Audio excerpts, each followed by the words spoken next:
Good day, everyone. Let me introduce myself first before we start. I am Mark Luis Ambros, MMBM first year, and as you can observe, our lesson or our topic for today or for this video is about technology adoption and digital transformation. Okay, so before we start or before we proceed to the main areas of our the lesson, yan. Makikita po muna natin dito yung main topics natin. First, importance of technology in modern entrepreneurship.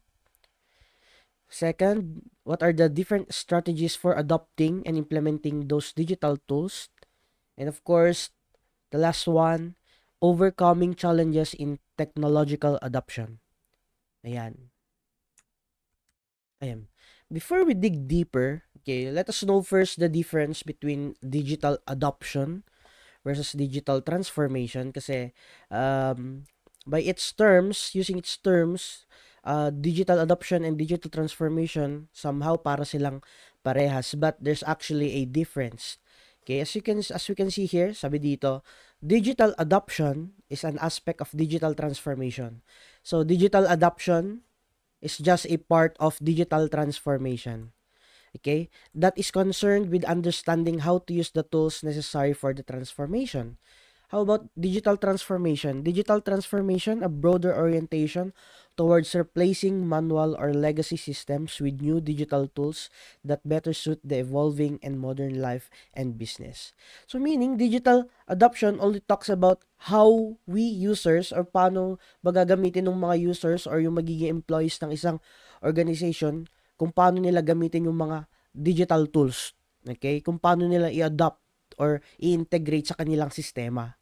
Well, as yung digital transformation naman is mangyayari lang if users or yung employees ng isang organization were able to adopt or adopt the the digital devices or the digital devices that they need.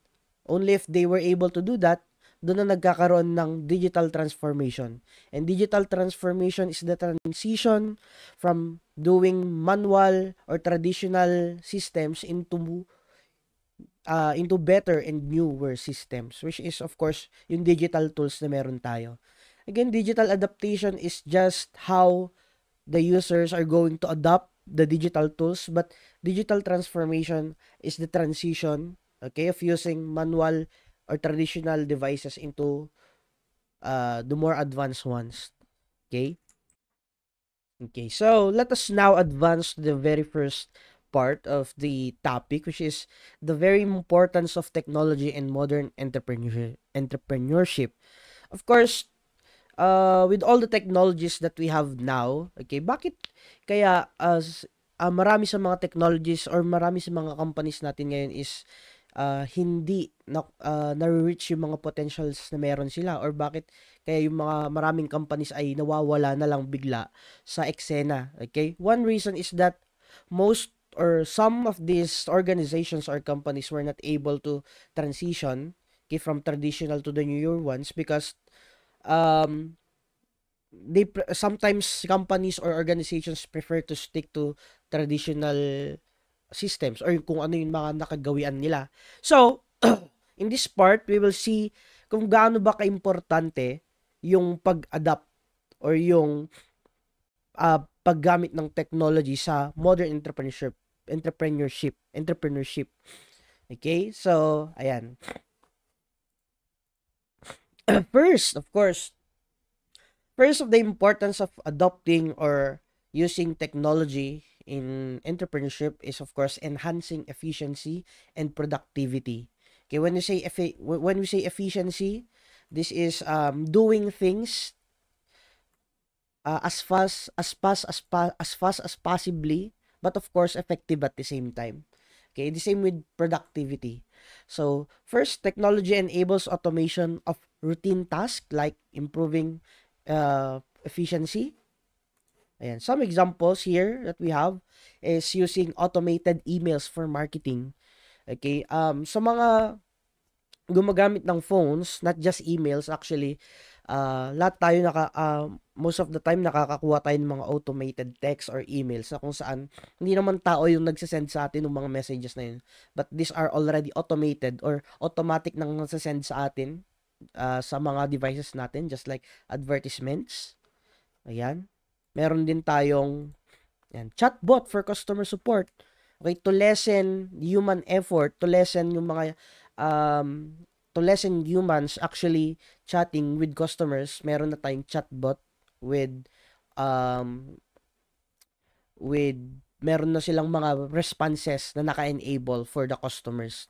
So kahit wala tayong mga available customer supports at the moment, meron namang chatbots that can support your business. Even nakatulog yung mga nagtatrabaho. Ayan. Meron din tayong payroll applications for better and faster payrolls. Payroll payments. Ayan. Meron din tayong Google Forms, okay? Which is used for automating customer surveys. Ayan. So, high school pa lang din ako. Mas napadali din talaga yung mga pagkuha ng surveys before kasi nga, you just send the link, people can answer it anytime. Okay? Automatic na rin nasa-save sa database. Ayan. We also have project management apps like monday.com and Notion. Actually, Notion is my personal favorite. I use it every day. Yan na yung naging part ng system ko. But when we use project management apps, teams can actually work together without even meeting. So, kahit virtual lang is nakakapag work together yung mga teams or even managers, they can manage projects or manage people very well just by using these applications. Ayan. Next, we also have, setting up automated reminders for appointments. Ayan. Pati ako, gumagamit ako ng Google Calendar and you can actually set the time kung gusto mo kailang ma-remind for your appointments. Ayan. Another thing, tools like cloud computing and project management softwares streamline workflows. So, management softwares or more specifically, gusto kong i-emphasize din yung cloud computing and project.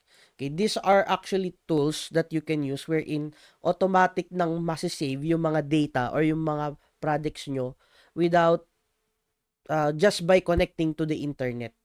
Okay, so ang kagandahan kasi ng cloud, unlike traditional setups na kung saan, halimbawa, na-corrupt yung flash drive mo, hindi na nag-exist yung files mo doon. But with the use of cloud computing, everything is saved on the internet. You can save anywhere. You can open any files anytime, anywhere. But of course, merong side effect yun which is security. Mapag-uusapan ulit natin yan mamaya. Ayan. These are some examples, okay, just like team collaboration and project management apps, okay. Personal favorites is Google Drive and Discord. Ayan.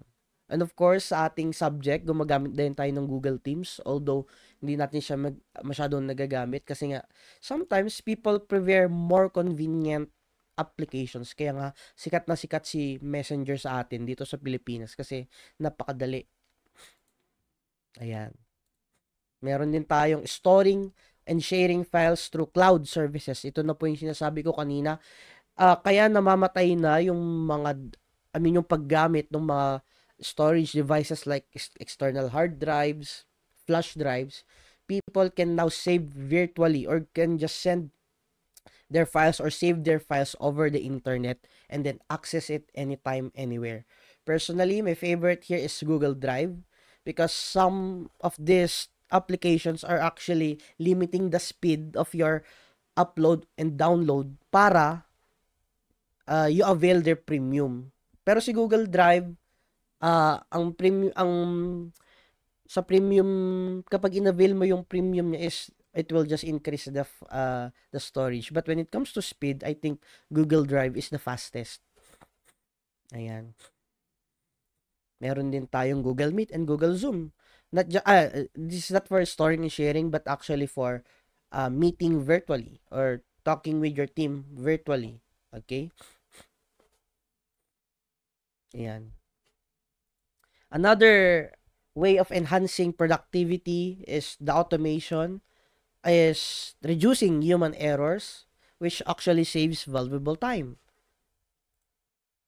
Ayan, tulad ng POS system and inventory management system wherein katulad ng makikita natin sa mga grocery, idadaan lang ng cashier yung mga items dun sa scanner and then automatically madedetect na kung magkano yung kinuha mo, ilan yung kinuha mo at automatically na rin nababawas dun sa inventory nila yung number of items. Ayan. Which will actually reduce errors and will save time. Ayan. Entrepreneurs can also focus on strategic growth activities instead of repetitive tasks.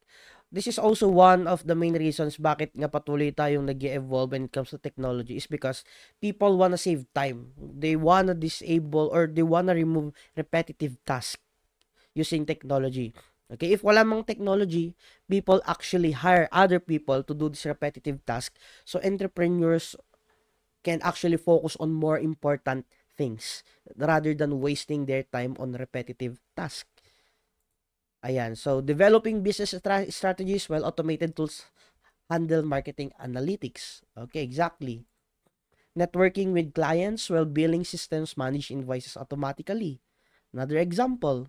Workers, employees, and managers can do productive tasks without wasting time on repetitive tasks. Tama.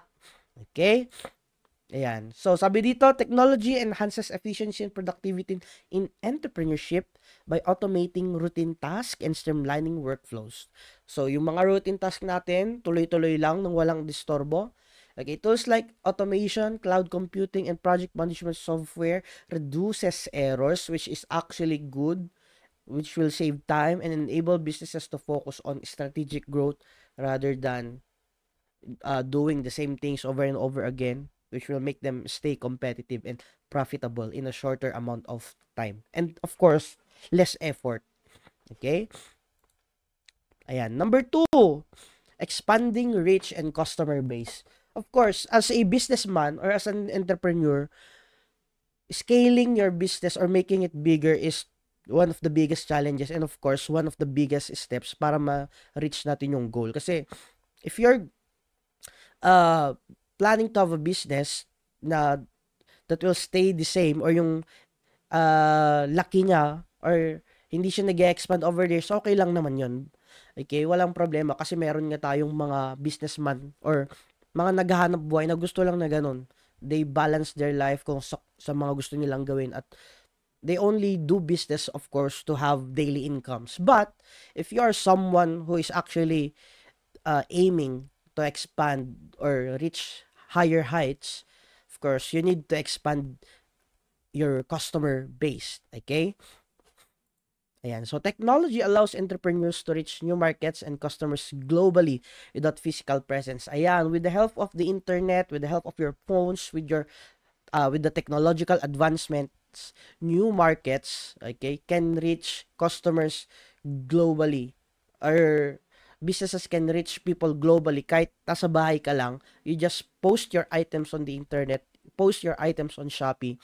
Hindi na lang kapitbahay mo yung customer mo, but you can actually reach customers na kung saan magiging interesado sa items mo just by posting on the internet. Okay? So, ayan, selling products to local and international customers via e-commerce platforms. Exactly. So, some of that are Amazon, Temu. Ayan, Temu na sikat na sikat. Meron din tayong Shopee, Lazada, and of course, isa sa pinakamalaking website or application ngayon, of course, is TikTok Shop na pinasok na lahat. Okay, meron na siyang shorts, games, selling. Ayan, TikTok Shop. Okay? Yan, social media and online advertising, e-commerce platforms enables businesses to connect with global audience. Yan. Of course, social media like Facebook, Instagram, and of course, hindi mawawala yan, si TikTok. Again, it is currently one of the largest social media apps in the world right now. if you're not going to promote or if you're not going to reach your customers via these platforms, you're actually missing out. Okay? All businesses, if you are planning to scale your businesses, um, being present online is a must. It is a non-negotiable. It is non-negotiable. Talagang dapat meron yan. Okay? So, another thing, another thing, social media and online ayan. Meron din tayong mga online stores, just like Shopify. Shopify is actually a website wherein it allows you to create an online shop. Kumbaga, para siyang palengke online. It allows users to create their own shop on their website. So, ang galing, di ba? Kasi, if there are a lot of business owners who want to post their items online, with the help of Shopify, okay, with the help of the traffic of Shopify, anyone can browse shops on the internet easily. Okay? So, para lang siyang online palengke si Shopify.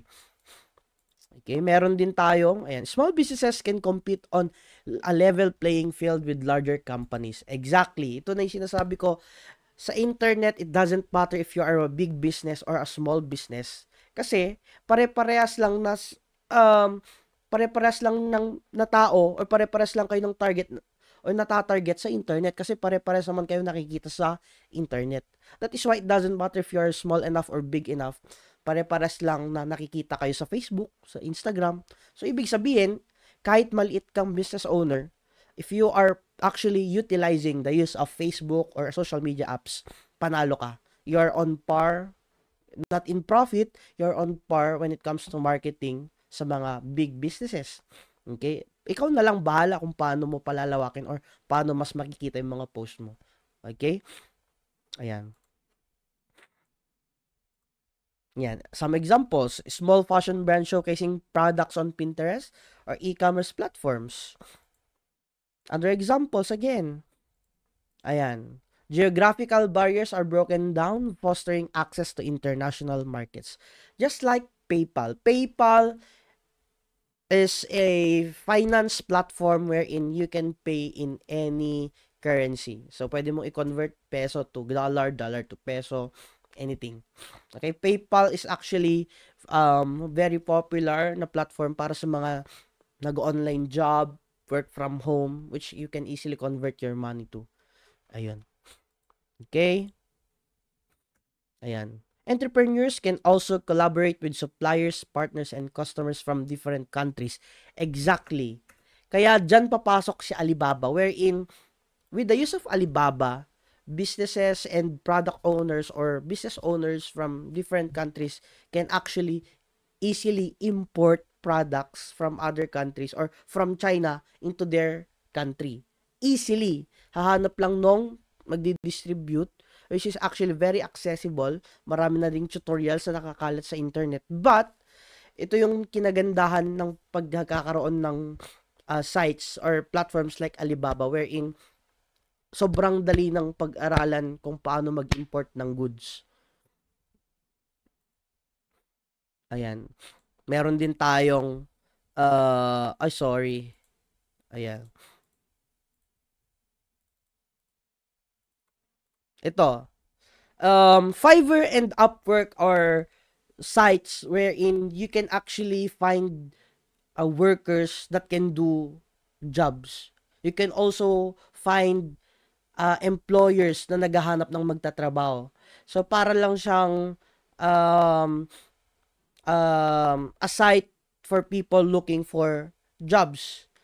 A site for, pwedeng long-term, pwedeng short-term, pwedeng side hustle, pwedeng permanent. Depende na yon sa mahanap mong employer. But all I can see is when you use Fiverr and Upwork, you can just post your resume there and then post your portfolio and then bahala na kung sinong magkaka-interest sa'yo ng mga employers. Which is of course a big opportunity for people who would like to try freelancing. Lalo na yung mga ayaw ng mga traditional 8 8 to 5 jobs or 7 or 9 to 5 jobs, you can be a freelancer. Ayan. Using MS Teams or Slack to coordinate projects with a remote global team. Again, Microsoft Teams and Slack are project management apps wherein you can work together with people online or virtually. Kasi hindi lang video call yung pinoprovide nila, but they actually provide interactive applications dun sa application nila para mas madaling makapagtrabaho. Ayan. Enhanced global connectivity leads to growth and expansion opportunities, just like scaling a business by exporting products to new regions. Ayan, makakapag-export ka na rin ng product mo. Ayan, Kickstarter. Ayan, si Kickstarter is a crowdfunding website like Buy Me Coffee, Patreon, wherein all you need to do is to post. Magpo-post ka lang, parang Facebook. Magpo-post ka lang doon about sa business mo. And then kung natripan nyo ng mga investors, bibigyan ka nila ng pera. And the good thing here is it's not just about businesses. Okay, halimbawa, you are a musician. You can actually post your music. You can actually post your creations, your lyrics, your compositions. And if people find you fun, if people find you interesting, they can actually provide you funding para makapag-release ka halimbawa ng album mo kung ikaw ay isang aspiring artist. Not just in music, halimbawa ikaw ay nagdo-drawing. Okay? If people want to support you with your arts, they can fund you there. So Kickstarter is not just for businesses but for actually anything na pwede mong mapag-isipan na pwedeng pondohan or pwedeng pagkakitaan. Okay? Talents, more specifically or more generally talents sa Kickstarter. Ayan. We can also have networking with international clients through LinkedIn for professional collaborations. Ayan. So, para sa mga professional workers na naghahangad din ng professional growth, you can post your resume or yung experiences nyo sa LinkedIn. So, you can connect with other professionals wherein you can actually form a network of professionals and then mas madali ka magkaroon ng connection with other people, lalo na for opportunities. Ayan. So, technology enables entrepreneurs to expand their reach and customer base globally without requiring physical presence. Imagine you can now interact and network with other people without actually meeting them in person. Tools like social media, online advertising, and e-commerce platforms break geographical barriers, allowing business to compete with larger corporations. This global connectivity fosters collaborations with international suppliers, partners, and customers, creating growth opportunities. What I like about this is that with the advancement of technology, anyone can, actually ngayon, kung mapapansin nyo, lahat live seller na. Lahat nag-live sell na. May permanent jobs, meron na sarili-sariling trabaho. Pero pagdating ng bahay, meron na sila, halos lahat nagbebenta na. That means there is actually no barrier when it comes to having businesses na. Parang hindi mo na nga rin kailangan ng punan kasi meron na tayong tinatawag na affiliate marketing. All you need to do is present a product and then you will be paid through commission. Kung ilan yung nabenta mo through the use of your links or yung pagpapromote mo, mabayaran ka ng companies. So, para ka rin nagbebenta ng sarili mong product without using a capital, without actually having or owning the products. So, ang ganda. Ayan. And of course, number 3, importance, data-driven decision making. Okay. If I'm going to relate this, para siyang siguro parang research, quantitative research, wherein all of your decisions, okay, within the company must be, all the decisions must be based on the data you have collected. Okay, so data is invaluable resource for entrepreneurs in the digital era because the data you collect is a proof of something. Okay, data are not just there, okay, but data's prove something, okay, which actually will have a cause and effect kung saan magde-decide ka ng decision mo based sa data na based dun sa insights or conclusion mo sa data na nakuha natin. Okay? So, e-commerce businesses analyze purchase history to identify best-selling products. Exactly. So, with the use of data, okay, with the use of data, malalaman ng isang business kung alin ang products na pinakamalakas sa kanila. Which means, mas madali nilang ma-identify kung aling product yung kailangan nilang i-focus. Aling product sila kailangan magbigay ng more effort. Because sometimes, when you give equal efforts, that is not actually the most optimal way of doing business. Just like the 80-20 principle, okay? The 80-20 principle wherein sabi niya that 80% of your success or your productivity is the result of your 20% effort. But you need to realize that that 20% effort is actually doing after analyzing what's the most important part.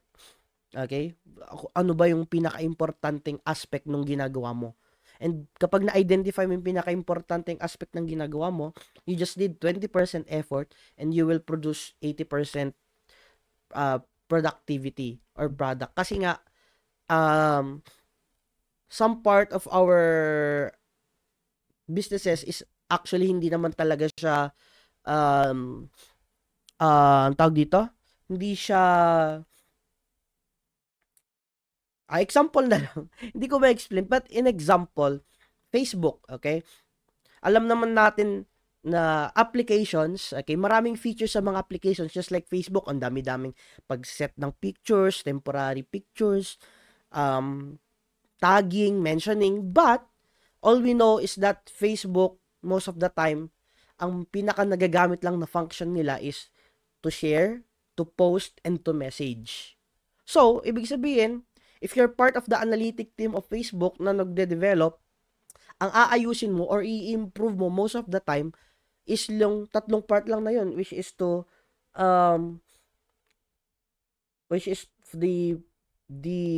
messaging, posting, and sharing of content. Kasi nga, meron namang ibang features si Facebook na hindi naman gaanong napapansin ng ibang tao. That is why, you need to divert almost all of your attention or focus doon sa mga pinaka nagagamit lang na part ng application or ng anything na ginagawa natin. Okay? So, ayan, meron din tayong restaurants using customer feedback. Exactly. The only way for us to improve pati tayong mga tao is a good feedback. Okay, a good feedback. Maybe not a feedback from people, but a feedback from ourselves. Hindi man tayo makriticize ng ibang tao minsan because of some situations, we can criticize ourselves if we're only open enough. That's the only way to improvement. Meron din tayo, ayan, app developers collecting user activity data to enhance app features. Ito yung kapag nakikita nyo tuwing mag-i-install tayo ng applications, makikita natin doon yung itatanong ng application if okay lang bang mag-collect sila ng user data or para i-help daw sila na i-improve yung application. Kasi nga, user data equals chance for or opportunity for the developers to change kung ano man yung pangit dun sa applications nila. Ayan. Another, entrepreneurs gain deep insights into customer behavior, market trends, and business performance. For example, you can monitor social media trends with tools to understand customer preferences, which is actually important. Minsan kailangan mo ring ma-update para alam mo kung ano yung trending at ano ba talaga yung preferred ng tao. So you can target that market and hindi ma-waste yung products na binabalak mong gawin. For example, okay? And then, analyzing purchase patterns to predict future demands using AI platforms. Okay? Not just AIs, but if you're going to analyze patterns, okay, syempre, maiintindihan mo na or mapre-predict mo kung ano yung mangyayari sa future. Just like Pag-asa, okay? They are using machines to study the patterns of storms, kaya nila na-predict kung saan dadaan in the future. Okay? Using POS systems to track sales performance in physical stores. Ayan. So, POS systems or meron din tayong tinatawag na inventory systems. They have been with us for a very long time now wherein nare-reduce talaga yung problema ng mga tindahan na kung saan idadaan lang sa scanner. Ang nangyayari is automatic nalalaman kung magkano, gaano karami yung stocks, at kung may matatanggal ba sa inventory. Ayan. Data also helps identify areas for business improvement. Exactly. Data is all we need. Data is what's very important. Even with hackers, when systems or companies are hacked by hackers, ang kailangan lang naman nila is data. Okay? So, ayan. Detecting customer complaints trends through reviews on platforms. Exactly. Detecting area improvement through suggestion boxes. Yan, marami tayong suggestion box sa mga tindahan or sa mga businesses, or pinpointing operational inefficiencies using workflow analytic tools. Okay, so detecting yung mga complaints sa mga customers mo or yung mga suggestions nila would actually help you sa business naman. Kasi nga, in the first place, sila naman yung market. Sila yung binibigyan mo ng product. So, hindi mo kailangang makinig sa kung anong gusto mo as a business owner. Although important yun, pero kailangan mong makinig sa kung anong gusto ng market mo kasi nga sila naman yung bebentan mo. Paano sila magbayad sa'yo kung hindi mo ibibigay yung gusto nila. Ganun lang. Okay, minimizes risk and improves the chance of business success. Ayan. Ano tuloy, ayan. Minimizes risk and improves the chance of business success. Ayan.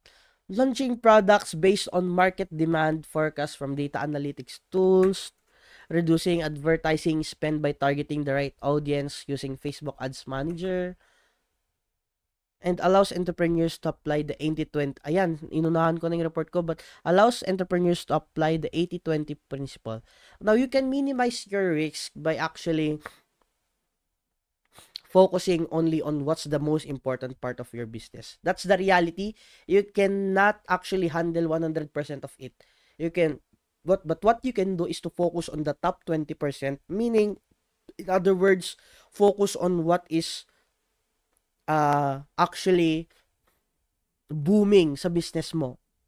Okay, for some time, hindi mo na i-prioritize yung mga hindi naman nagpapa-improve sa business mo or yung mga features ng business mo na hindi naman nagbibigay significantly ng big changes or big impact sa business mo, but you should actually focus on your most important parts of the business. Tulad ng sabi sa I think this is a Chinese belief, yung the golden goose, wherein sabi nila you should pour all your effort dun sa golden goose mo. The golden goose is what's giving you the most, or kung ano yung nakakapagbalik sa iyo ng nakakapagbalik ng binibigay mong effort. Ayan. So parang yung sinasabi nila, kapag hiniwa-hiwalay mo actually yung kung mas marami kang business, mas distracted ka, mas nag-iiwa-hiwalay yung effort mo instead of pouring all your effort into a single business, which is actually better. Parang ganun. Okay, meron din tayong innovation and disruption. Okay, so, bakit kasama yung word na disruption? So, based on studies, not just studies, but in realities, innovation creates newer things, di ba?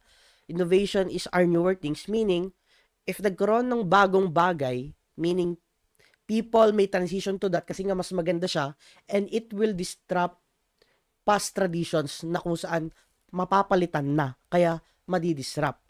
Okay? So, technology drives innovation and fosters creation of disruptive business models. Ano po yung disruptive business models?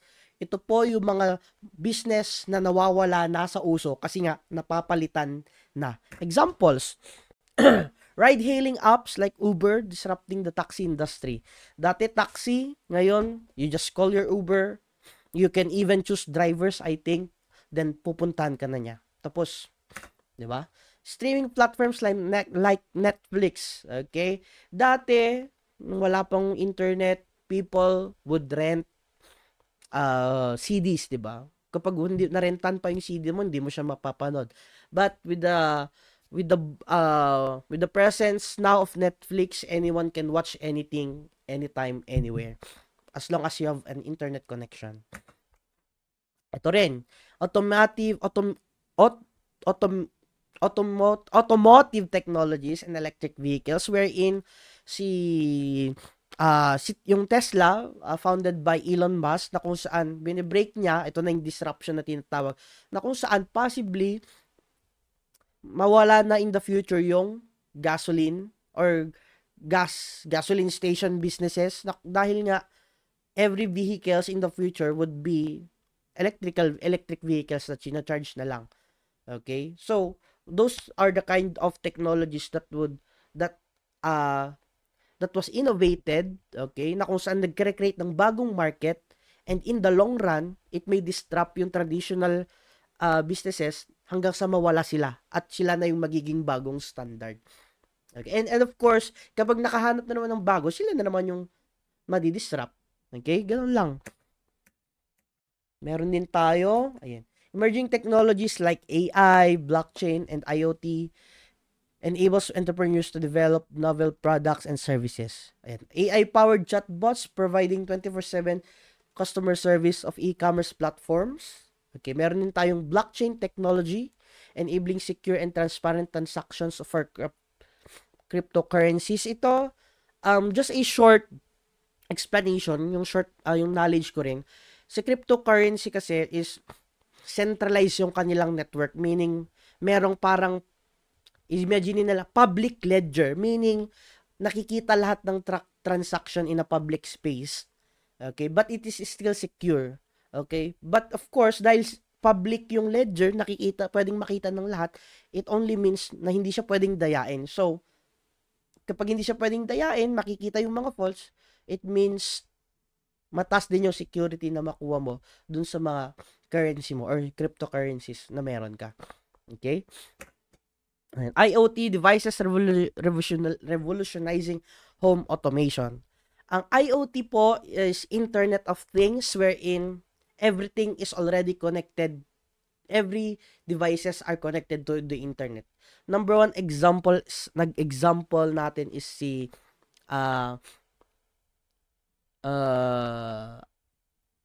Alexa by Amazon. Yung alam niyo po yung Alexa, and yung robot, ano lang siya, para lang siyang speaker, nakakausapin mo na parang Siri or para siyang Google Assistant na kung saan kakausapin mo lang. Halimbawa, hey Alexa, please turn on the lights. Ayan. Dahil nakakonect na yung lights mo through the internet, nakakonect siya sa device na yon, talking device lang siya, nakokontrol mo na yung lights mo. Yun yung ibig sabihin ng Internet of Things. Not just that, pwede mo rin sabihin, Alexa, play some music. Magpe-play siya ng music. Everything is already connected on the internet. That's the Internet of Things. Ayan. Meron tayo dito, advancements challenge traditional industries and transform entire sectors. Ito na yung sinasabi ko sa disruption. Kapag nagkakaroon tayo ng advancements, nadi-disrupt yung traditional industries. Ayan, tulad nito. Online education platforms like Coursera disrupting the traditional classroom learning. Marami mang hindi gumagraduate ngayon in a traditional way, in a diploma way, umaakyat, pumapasok sa mga big universities. We cannot judge other people kasi anyone can actually get online education or online diplomas or online, online certifications. Kasi marami din naman tayong legit or legal platforms na nagpro-provide nito. Okay, yun nga lang, because of the standards that we have nowadays, parang iba pa rin ang tingin sa'yo ng tao kapag hindi ka nagtapos sa traditional na university or college. Okay, and then digital payment solutions, replacing cash transactions like PayPal, GCash, PayMaya, at kung ano-ano pa. Okay? Na kung saan dinidisrupt niya, of course, yung traditional way of transactions. Ayan. 3D printing technologies enabling on-demand manufacturing in various industries. Ito, 3D printing technologies, actually, ang dami nang nagti-3D print kahit anong product, wherein idodrawing mo lang sa application yung product na gusto mo, and then ipiprint na ng 3D printer yung gusto mong product.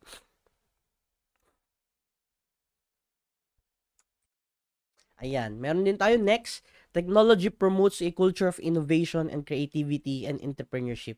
Some examples are virtual reality platforms enhancing the gaming and real estate business. Actually, not just gaming or real estate, but virtual reality experience. Kung alam nyo po, yung nilalagay na AR, VR glasses na kung saan para kang nasa ibang mundo kasi nga sinusundan niya rin yung movement mo. This is actually used for simulations like halimbawa race car simulations, ginagamit din siguro to ng mga professional drivers to simulate driving kapag hindi sila nakakapag-drive in real life, pero pwede muna nilang practicein through virtual reality simulation. Okay, practice lang muna using the goggles. Okay, pwede rin dito yung mga nagpa-practice maging piloto, gumagamit din sila ng virtual reality so they can actually test their skills by not directly going to airplanes or testing airplanes, but they can actually test out muna sa mga virtual reality platforms. Okay? Meron din tayong, of course, crowdfunding. I'm sorry, crowdfunding. Kung pwede kang bigyan ng fund or pwedeng mag-donate sa yung tao. Depende kung gusto nila or natipuan nila kung anong ginagawa mo. Ayan.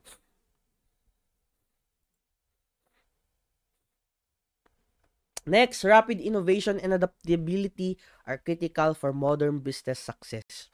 Rapid innovation and adaptability, meaning because of the rapid innovation, rapid improvement, rapid na pagbabago ng ano natin ngayon. If you're a business, you should actually be able to rapidly innovate something para makakuha ka ng ibang market or panibagong market. Not just that, but you also need to be adaptable to the changes you're going to face. Okay? Adaptable to the changes and the problems you're going to face as a business. Okay, so one way to adapt to the ever-changing technological world is using cloud-based software providers. Ayan. If hindi ka pa rin gumagamit ng clouds for storing or communication or gumagamit ng mga bagong way of storing and communicating online, I think you should also start that. Okay? Meron din tayong e-commerce platforms. Ayan, hindi ko to alam. Meron palang ganito. Adapting drone delivery for faster logistics. Meron na palang nagde-deliver ng mga drone. Okay? Meron din tayong food delivery apps and self-checkout kiosks. Ito, food delivery apps, meron tayong Food Panda. Dito sa Vizcaya, meron tayong nakalimutan ko na anong tawag doon dito sa Vizcaya. Ayun, yung padayon, yung isa padayon, tapos yung isa nakalimutan ko. Doon pa naman ako nag-order. Okay, so ayan. And of course, number 5, very important, to have a better access to funding. And funding ulit. So, technology simplifies access to funding for entrepreneurs. If we have traditional funding, like pagkuha sa salary natin, paghingi ng solicitation, at kung ano-ano pa, now, it is easy to please the public or to please investors to your business. Tulad ng sabi ko, parang Kickstarters like Patreon, GoFundMe, Buy Me a Coffee. You just present sa platform yung mga ginagawa mo, your music, your drawings, your crafts, yung mga ginagawa mong machine, at kung ano-ano, or even your business. Kapag nagustuhan ka ng mga investors na nandun, they can fund you or they can fund your project. Ayan, entrepreneurs pitch ideas to investors globally through platforms like Gust. Okay, wow, hindi ko alam to. Pwede ka na rin pala mag-pitch ng ideas sa mga investors. So, meron ng website dedicated for that, na mag-present ang inyong mga product or mag-pitch ng mga ideas ninyo. So, para siya Shark Tank but online. Ayan. So, real-world cases of businesses breakthrough with digital adoption. Okay, of course, number 1, meron dyan si Netflix na kung saan Matagal na, pero biglang nag-boom nung pandemic, which is very obvious. Everyone is with their phones, everyone is with their computers, matik yan. Netflix, dyan ka na diretsong manonood. And guilty, napasubscribe din ako sa Netflix nung nag-pandemic. Okay? Tesla. Ito si Elon Musk, the richest man in the world right now, I think. Ayan, tama. Kung siya pa rin. Yes, I think number 1 ulit siya. He's not only known for his cars, but actually, na-admire ko yung pagiging innovative and persistent entrepreneur niya. Kasi, kung di nyo po alam, si Elon Musk, siya rin po ang may-ari ng SpaceX, wherein, at the moment, gumagawa siya ng mga spacecrafts or spaceships na kung saan hindi na kailangang maghiwa-hiwalay or sumabog. Kasi po, di ba, yung mga spaceship, kapag lumilipad po yan, is habang tumataas, para gumagaan sila, is actually dinadrop or binabaklas yung spaceship para pagdating sa taas is maliit na lang yung spacecraft. But sa mga current projects ni Elon Musk is isave of course yung mga resources by creating spaceships or spacecrafts na kung saan hindi nasisira and at the same time pwedeng bumalik kung saan sila nag-launch. 'Di ba? Ang galing. Ayan. Meron din tayong si Zara. Ito si Zara, akala ko isa lang siyang sikat na apparel business, but sabi dito, meron siyang very advanced inventory management system. Kaya, ang bilis nilang mag-restock at mag-provide ng damit sa mga customers nila. Wow. Okay? We also have Shopee. Hindi na kailangan i-explain.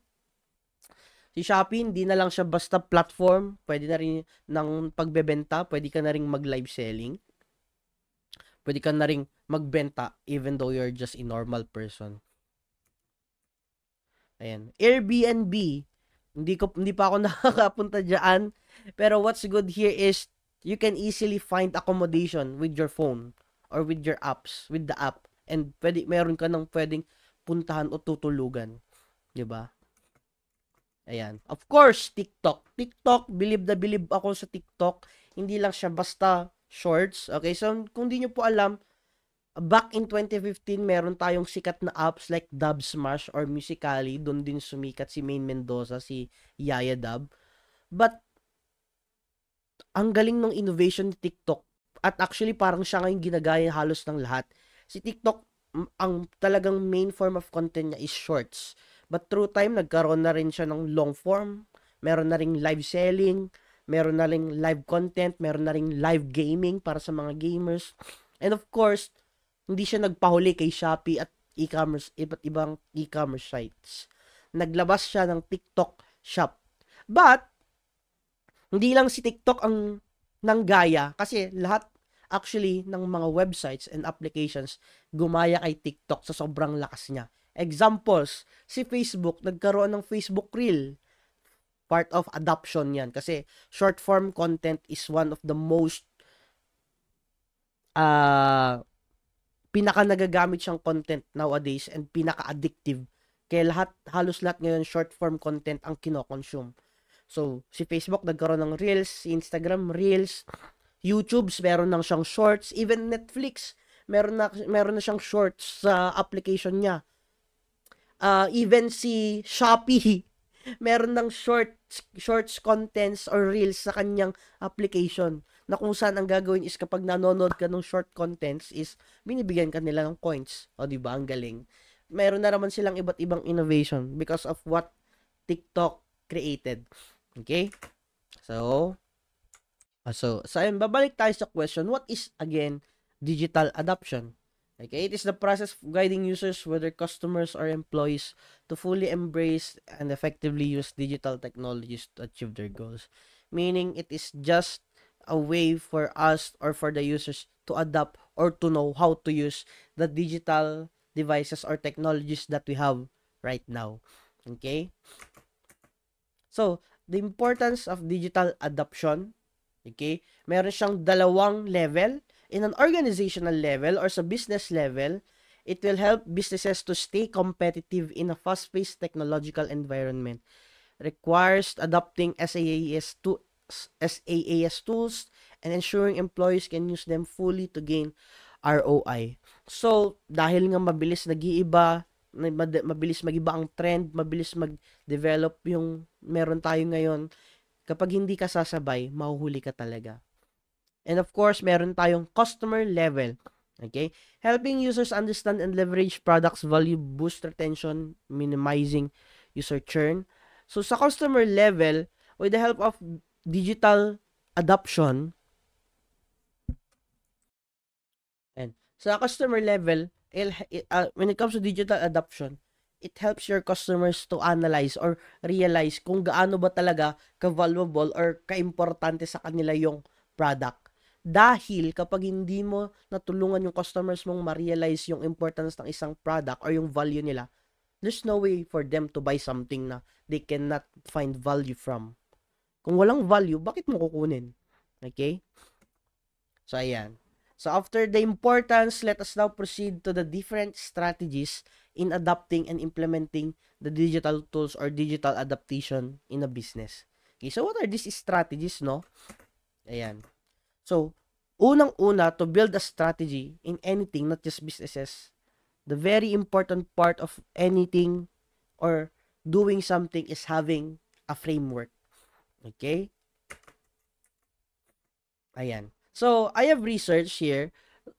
When it comes to businesses, ang isa sa pinakasikat na framework when it comes to businesses is yung framework ni McKinsey.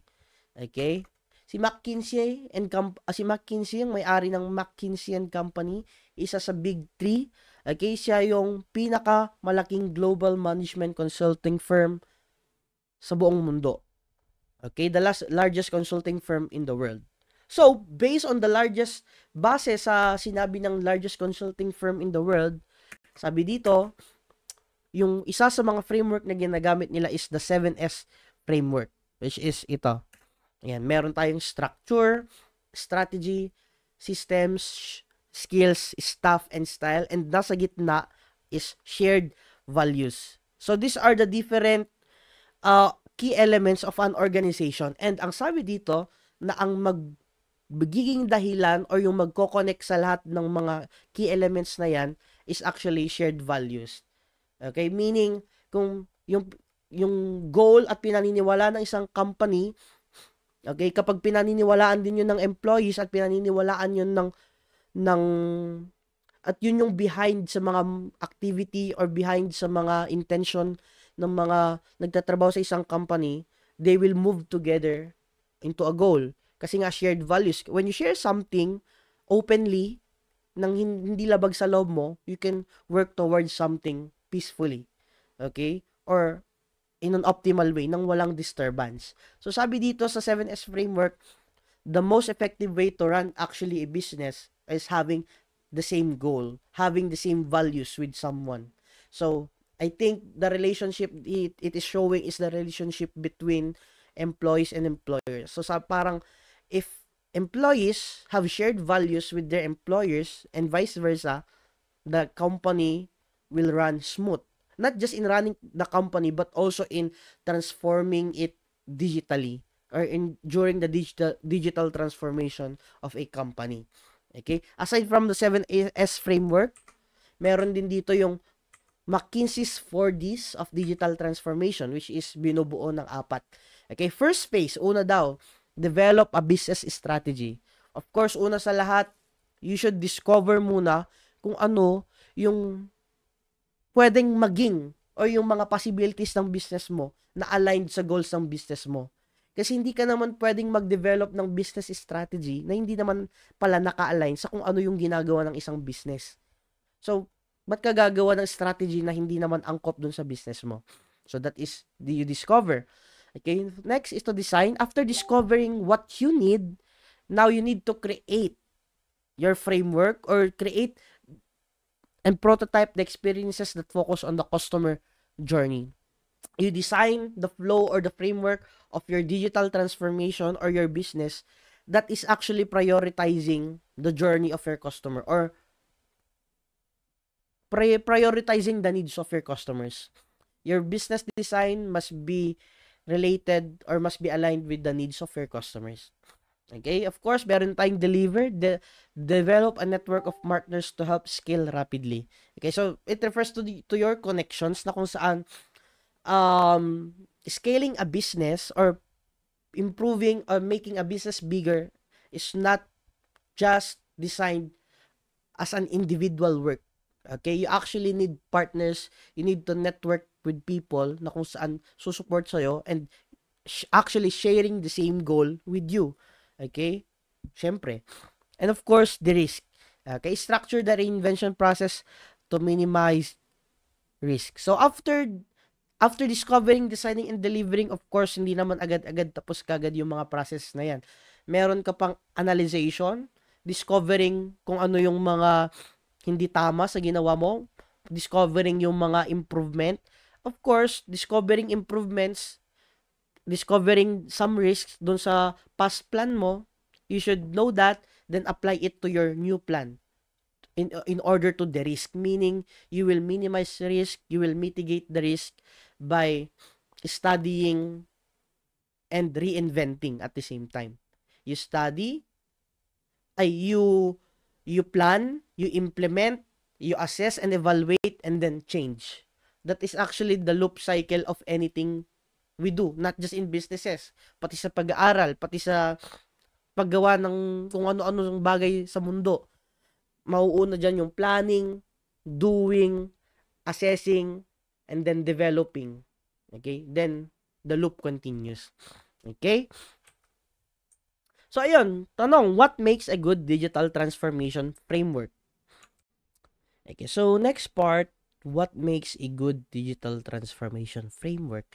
Okay, well, we all know that following or adapting frameworks is generally good.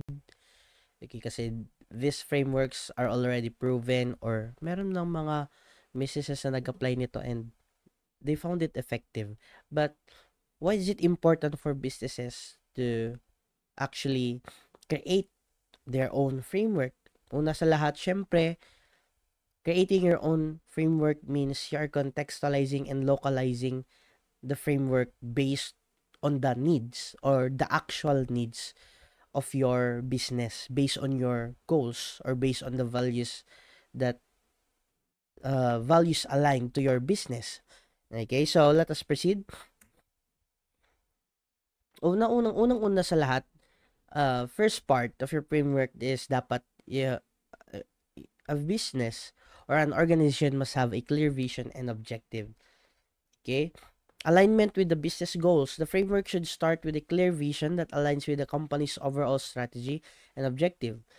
Of course, sometimes people are addicted with results without knowing that results are just results are just the end game of any processes.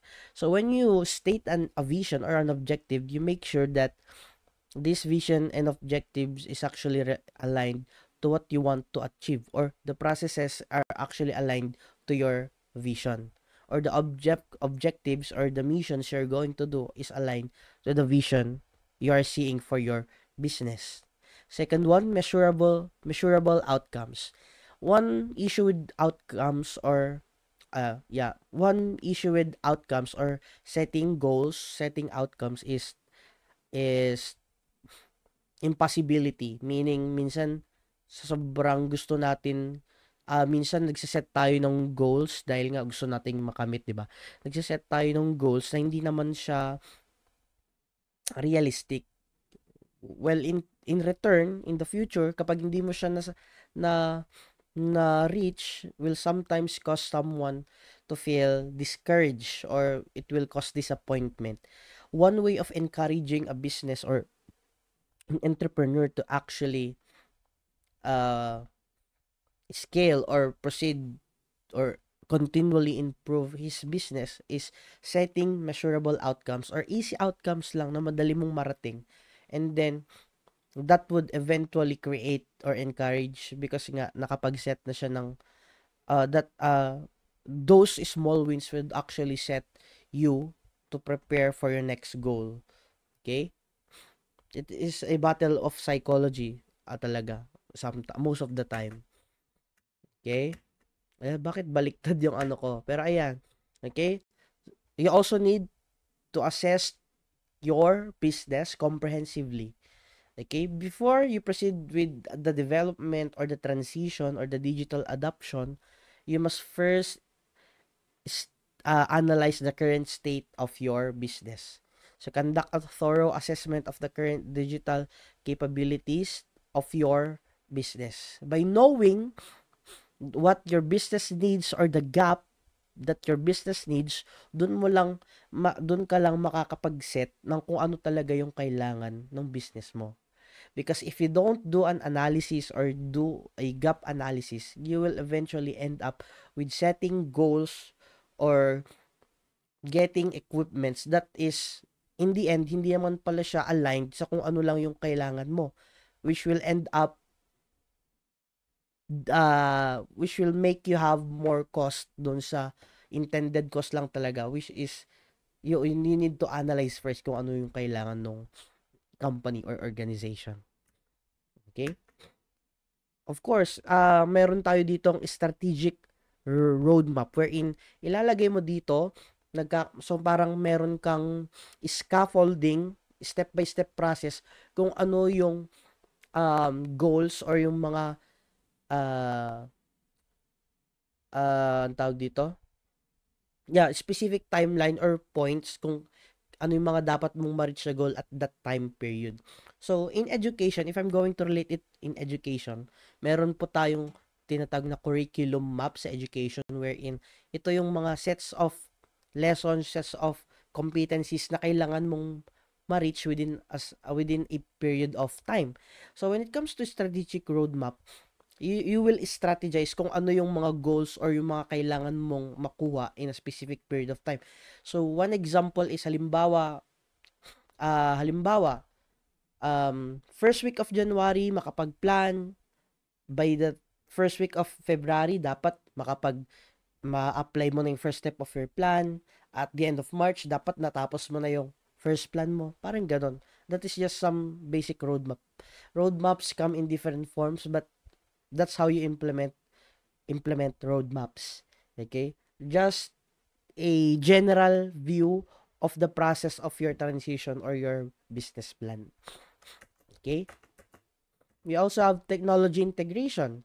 Dito, when you are going to adopt technologies, or yes, you should choose technologies that are scalable, profitable, and can adapt to the future change. Meaning, sa madaling salita, yung hindi malalaos sa future. Tulad po nung past sharing sa ating mga past classes, I think si Ma'am ulit ata yon.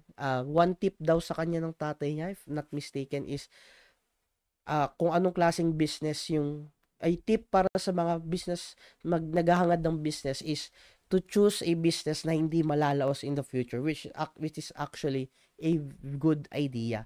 Just like in technology integration or pagpili ng mga technology na gagamitin natin sa business natin, we should think of the future possibilities or yung mga kung gaano pa natin siya katagal magagamit para rin sa return ng income natin or return or para sa profit, sabihin na natin.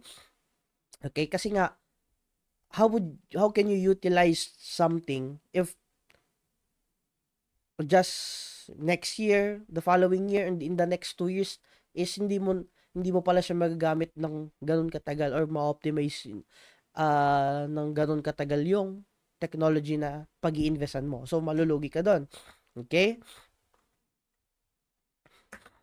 Next, change management. Ito, when it comes to management, not necessarily palitan yung mga nagmamanage, but when it comes to managing the transition of or the digital adoption transition or digital transformation, ang sinasabi dito that during the transition, everyone, the stakeholders, the employees, the customers, must be engaged doon sa transition ng technology sa company or sa business.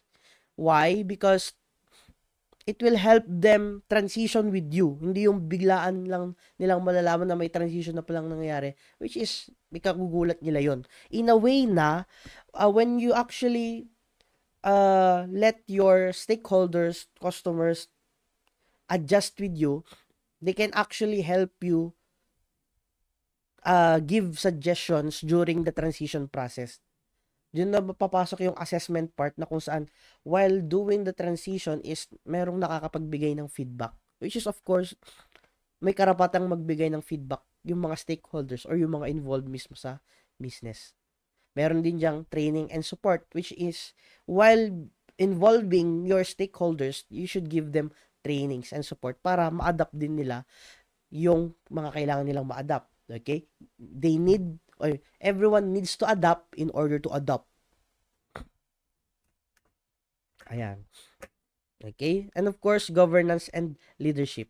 Now, in every task, okay, dapat meron tayong dedicated leader. Hindi lang basta leader, dapat leader na nakakaalam talaga kung ano yung gagawin. So, in a company, di ba, merong iba't ibang department wherein meron ding mga dedicated heads, dedicated leaders for that department.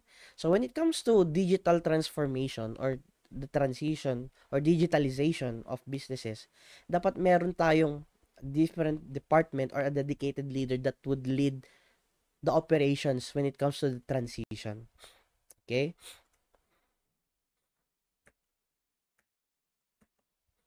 Ayan. And of course, very important, data-driven decision making. Tulad din ng sabi ko kanina, decision making gives the best results when you are basing from data results and not from emotions. You should base your decision and do decisions rationally with the use of data but not with your emotions. Okay, so you analyze and have insights with the use or the data by using the data that you have. Okay, using the data analytics to drive decision and measure success that involves tracking key performance, exactly, and using insights. And of course, continuous improvement. How would we continually, how can we improve continuously as a human being or as a business? Okay, meron tayong dito tinatawag na feedback loop wherein it allows for continuous monitoring and improvement of processes and technologies. Whenever there is an improvement, you apply it, then assess again. Assess, give feedback or receive feedback, apply, assess, change. Apply, assess, change, apply, assess, change. Yan lang naman. The feedback loop. And of course, number 8, meron tayo ditong customer-centric approach. By the term itself, it actually focuses on user or customer experience. Meaning, all that you need to do, all the improvements that you're applying for your business or organization must be focused on improving actually the experience of your customer, and not the experience of not your experience. Well, of course, kasama yun. Pero, improving the experience of customers is what will give profit. And that profit is what will make you continue your journey. Okay? Meron din tayong feedback mechanisms. So, sabi ko kanina, feedbacks gives or criticisms is what develops something. And then, another loop, assess, improve, assess, improve, loop. Okay? Meron din tayong innovation and agility. In a company, leaders must have or must promote the culture of innovation whenever they deal with their employees. And foster a culture that encourages experimentation. You should not let your employees rot na kung saan hindi mo sila, hinahayaan mo lang silang mag-stay or hindi mo sila ini-encourage na mag-explore ng options that we can make their work faster or hindi mo sila hinahayaang mag-explore or to think critically kung meron pa bang pwedeng baguhin sa sistema ninyo. Okay? Or having something na nandyan na ng sobrang tagal without realizing na yung tradition nyo pala is what's holding you back from improving. Sometimes, cultures and traditions makes who we are, but it is also something that holds us back to what we can become, which is the harsh and sad reality sometimes. But we should accept that this is the reality. Okay?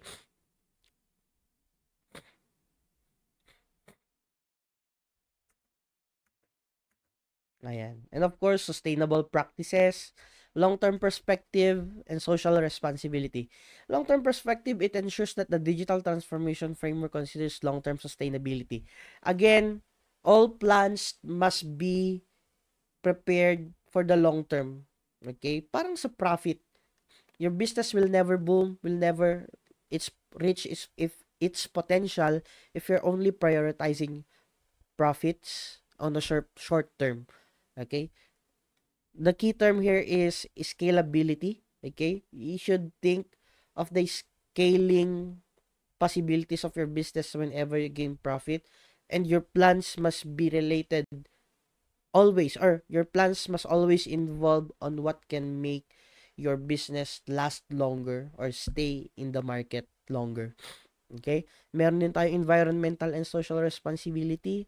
Of course, businesses should not only focus on profits but should also prioritize its responsibility or its effects or kung paano to nakakaapekto sa mga tao sa paligid niya. Okay? Of course, after being able to apply these frameworks, hindi naman siya agad-agad na ma-apply. Okay? Because there are actually adversities, problems, and setbacks that would hold you back into reaching what you want. So, how do we overcome these challenges, or what are the challenges that are actually blocking something or blocking businesses from reaching their potentials? Okay? Especially in digital transformation. Okay? So, in digital transformation, the rapid pace of technological advancement presents both opportunities and challenges for organizations. Exactly. Opportunities because of the advancement, and challenges, again, also because of the advancement. Because we all live in the past, and changing from nothing to something would actually take so much effort. Now, the question is, are your employees or are your teammates willing to sacrifice, willing to do efforts for a change? Okay, successfully navigating this landscape requires proactive approach to address common hurdles. Ayan. So the core challenges with its solutions, first challenge are the employees or members of the business that are resistance to change. They're resisting to change. Okay, questions, bakit sila natatakot sa mga changes? Of course, number one always is the fear. Fear of the unknown. Fear of knowing anything. Fear of not knowing anything. Fear of adjusting. Fear of doing it all over again. Fear of doing something back to zero, which is actually exhausting, which is reasonable kasi nga nakakapagod na nga magsimula ulit sa umpisa. Andito ka na tapos bababa ka ulit. That is true. But of course, always remember that these changes is actually are one step closer to what you're aiming. Okay, so fear of the unknown, employees may fear job displacement or of the complexity of new tools. So, natatakot sila dahil pwedeng mawalan sila ng trabaho kasi hindi sila makakapag-adjust or dahil nahihirapan silang gamitin yung mga bagong tools na yan. Okay, so the solution for that is to foster open communication, emphasize the benefits of technology, and provide. Ito, naranasan ko dito sa open communication when I was in newbie. Hindi pala when I was a newbie. Kapag nagkakaroon ng mga newbie sa school, sa workplace, is nagvo-volunteer akong tulungan sila whenever they have questions. And automatic ko na rin sinasabi sa kanila yung mga kailangan nilang malaman kahit hindi pa man sila nagtatanong. So I believe by doing that I am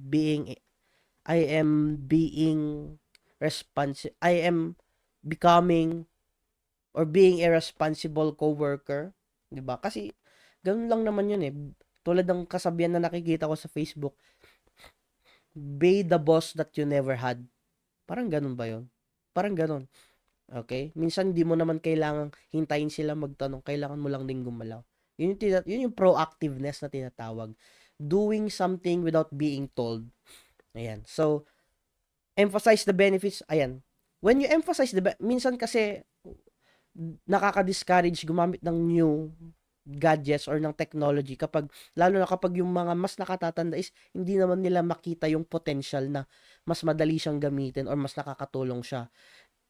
Hindi nila ina-apply yung changes kasi nga nararamdaman pa rin nila na mas effective yung traditional way. So, the best way for them or to motivate them na para ma-encourage silang gumamit ng makabagong paraan is to emphasize and let them realize the benefits of what's coming. And not make them realize na ang hirap or na mas madali yung dati. Make them realize na mas maganda at mas effective yung pupuntang o yung darating na bago. Yan lang sa tingin ko paano nag-work yun. Okay? And then, lack of digital literacy. Hindi nila alam kung ano yung ginagawa nila. Okay? So, ano yung hindi nila alam, wala silang alam sa technology na meron. Okay? So, ano yung magandang gawin doon is to invest in training programs. Of course, these non-digital natives it will be harder for them to adjust kasi hindi naman sila tumanda or lumaki na meron yung mga technologies na meron tayo ngayon. So, it is best if we invest training programs for them. Okay? Ayan. Pangalawang challenge din ng karamihan, hindi lang sa businesses, budget din ng karamihan. Problema rin ng kamarian, which is karamihan, which is the budget constraints. Okay, so number one problem, limited ang financial resource ng isang business. Lahat naman ng business may budgetary limitations. That is why, when it comes to transition, hindi naman pwedeng biglaan. Okay? Minsan, kung gusto mong mag-adjust, pero wala kang pondo, pwedeng ka namang maghintay. Kung gusto mo na talagang mag-adjust, you can do it little by little, gradually. Okay? Small steps turns to bigger steps, and these steps will lead you towards the way you want.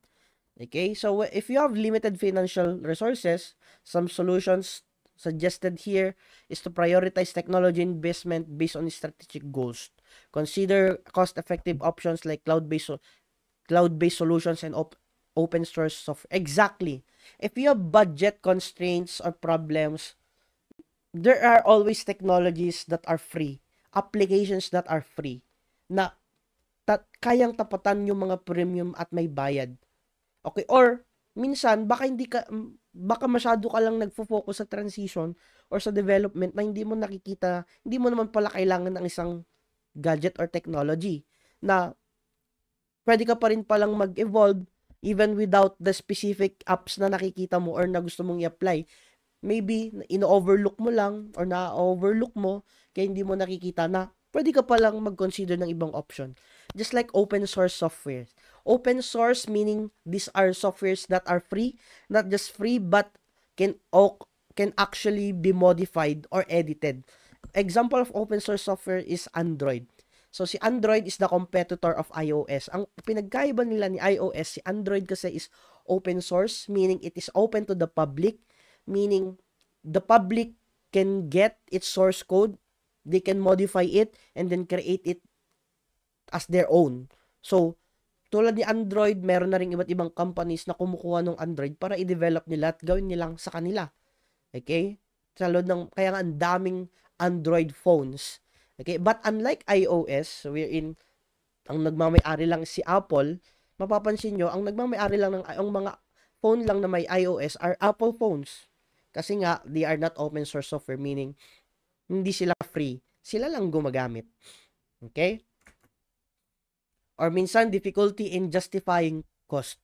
Bakit difficulty in justifying cost? Maybe hindi ka nag-conduct ng cost-benefit analysis, hindi mo kinandak ng maayos kung ano talaga yung mga parts ng business mo na kailangang gastusan. Ayun lang naman siya. Okay? Next is security and compliance. One of the challenges is security and compliance, which is maaring maganda yung binibigay sa atin ng technology na meron tayo ngayon, but one of its side effects or cons is data breaches and cyber attacks. Meaning, dahil open na sa internet yung mga data natin or nakatago lang siya doon sa connection or sa internet, pwede siyang ma-hack and pwede siyang ma-infiltrate ng mga bad people. Yun lang naman siya. Okay, so, ano yung solution na pwede nating i-apply? You can hire network or security experts. Yun yung best. If hindi mo kayang pag-aralan, pwede rin naman. But you can do it in simple ways like hindi pagpunta sa mga suspicious sites, hindi yung huwag kang magsasaksak ng mga flash drive na napulot mo sa daan because those are ways of the hackers to infiltrate a system. Okay? So when it comes to solutions, if you want the best security, you should hire cybersecurity experts or companies. Okay, or networking companies. Okay. Yeah, meron din tayong regulatory compliance. This is just adhering to the data privacy laws and standards. And of course, integration to integration challenges like compatibility issues. Sometimes yung mga ini-integrate nating technology sa kung anong meron tayo dati is not actually compatible, which is ang tawag dito, which is normal. Okay? Pero you cannot upgrade things ng biglaan din kasi. Parang skill development siya. You develop something gradually, smoothly, one by one, by little step, using little steps, and not by big steps. Konti-konti lang. So, when it comes to technology, it does the same. Konti-konti mong i-improve yung mga pwede mong i-improve sa business mo or sa organization hanggang sa marating mo yung full system upgraded. Hindi talaga siya pwedeng biglaan. Ayan. Complex implementation, technical difficulties, and unforeseen challenges. Ito lang, sa complex implementation, sa technical side lang, you just need to learn. Pwede ka namang matuto ng kahit saan, pwedeng sa YouTube tutorials. But on the technical side, what teaches us in the technical side, improving our technical skills when it comes to digital literacy or technology is just experience. Experience lang din talaga. Okay? And of course, lack of strategic alignment. Sometimes, our goals and processes are not the same. Maybe, yung goals na gusto mo, hindi mo nakukuha dahil iba yung process na ginagawa mo. Parang sa pagluluto lang din ng adobo. Paano ka magluluto ng adobo kung yung process mo is wala namang soy? Walang soy. Diba? Walang suka. Pero gusto mo magluto ng adobo. Pero hindi naman parehas hindi naman aligned doon yung process na ginagawa mo. Or yung ingredients na meron ka is iba naman, pero bakit adobo yung gagawin mo? Parang ganun lang siya. Okay? And of course, user experience and adoption. This poor user interface, ayan. Kung mapapansin nyo, user interface is the way you see something sa applications. So, a poor user interface is either magulo or mahirap. So, examples of poor user interface are the applications that are hard to understand, meaning they are not user-friendly. So, mahirap siyang intindihin, nakaka-discourage, and will always end up not being able to be used by your users or yung mga employees mo. Hindi nila gagamitin kasi nga mahirap gamitin. Mahirap intindihin. That is an example of poor user interface. Now, what is a good user interface? A good user interface are user interface that are easy to follow, madaling maintindihan at madaling gamitin. Okay? Parang good user interface are interface that are easy to understand, like, ganito lang pala siyang gawin, dito lang pipindutin, madali lang magets. Those are examples of good user interface. Okay? And insufficient training and support, lack of guidance for users, meaning you only need to practice and go to trainings. Ayun lang naman. So, In conclusion, digital transformation is a non-negotiable fit that every businesses should have. Dapat meron talaga siya. If not performing digital transformation in time is good, but totally forgetting it, totally not applying it to your business, may iwan ka talaga sa ere. But of course, in these processes, in this transformation, in this development, you also need to plan or have frameworks on how you will get or attain the goals that you want, and at the same time plan on how you will overcome these challenges. Okay? So ayun lang po, hopefully na gets nyo kahit papaano yung report ko, and thank you.